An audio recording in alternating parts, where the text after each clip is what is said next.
This is Dr. Michael. There seems to be a lot of question between what is alkaline water, what is alkalized water, is there a difference, why do the pH strips not work on this water, why do the drops work on this water. So here's a brief explanation.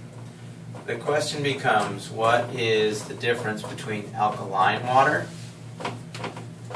versus alkalized water?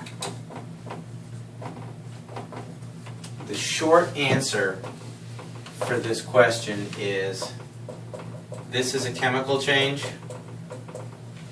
this is an electrical change.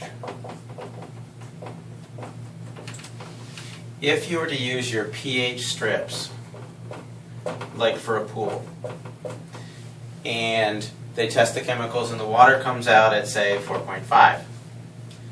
Well, with a pH of 4.5, you would then add either calcium or magnesium or some like that to increase the alkalinity. What the pH strips, if you will, are looking for is they're actually known as chem strips, which means they're looking for a chemical composition change. If you take the water from the SD501 and you use a pH strip, your before and after will be the same. If you take any type of table water, whatever other machines, and you're getting a change in the chem strips, it means that you've added the calcium and magnesium, and now you get an 8.5 water because of the chemical change in the water. That is therefore by definition to be truly alkaline water by all scientific standards that we use today. However, when you start to compare this to alkalized water, what's going on is there's an electrolysis process, and basically it's shocking the water. It takes an enormous level of energy to do a process that is called the dissociation of water. And you can Google that.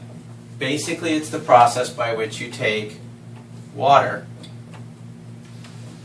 and you lend it to a hydrogen ion and a hydroxyl ion. The hydroxyl gives you a free electron that you can use to be a free radical scavenger. But when this process happens, basically there's an array which has a negative side and a positive side. This will attract the hydrogen ions. The hydroxyls will come over here. Well, when this happens, because they're so unstable, what they will do is they will instantly convert to H2, which is hydrogen dissolved in water. So then you end up with an H2 molecule and a couple of hydroxyls. Because this ratio changes electrically, you'll get a rise in your pH. There's no chemicals added. There's nothing they're taken or added to the water. It is strictly a requirement of power, which is where this unit comes in. If you look at it as a question of power times amperage times the surface area of the plates, that'll give you what's called a PEU, which is potential electrolysis units. If you take 230 watts times 2.5 amps times 466 square inches, you get a PEU of 267,950 from an SD501. I recommend, if you want to look and compare these other units and what they're trying to do, Alkaline Water Plus has a great website. It's actually a competitor's website, and it proves the power output. Most of the units there have 110 watts times a half amp, and the standard plate size is 117 square inches, which gives you a PEU of 6,435, or approximately 2.4% of this power. Because it doesn't have enough power to create the dissociation of water, they have to add calcium and or magnesium to change the water supply. When that happens, you then run the risk of all the dangers that are associated with alkaline water, because if you keep adding these things into the system, they can in fact affect blood pH. That's why people say, oh, alkaline water can be dangerous, you got to be careful not to do too much, you might alkalize the system.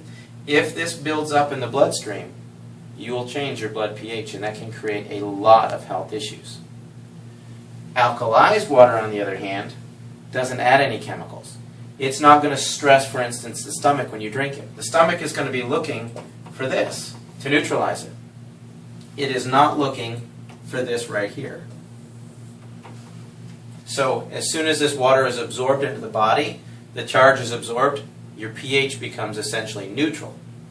The hydroxyl ions will continue to go through the aquaporin, and that will flush out the toxins within the cell, so you'll get an alteration of the intracellular pH, which is removing cellular metabolic byproducts such as urea, ammonia, CO2, things like that. So that's the essential difference between alkaline and alkalized water.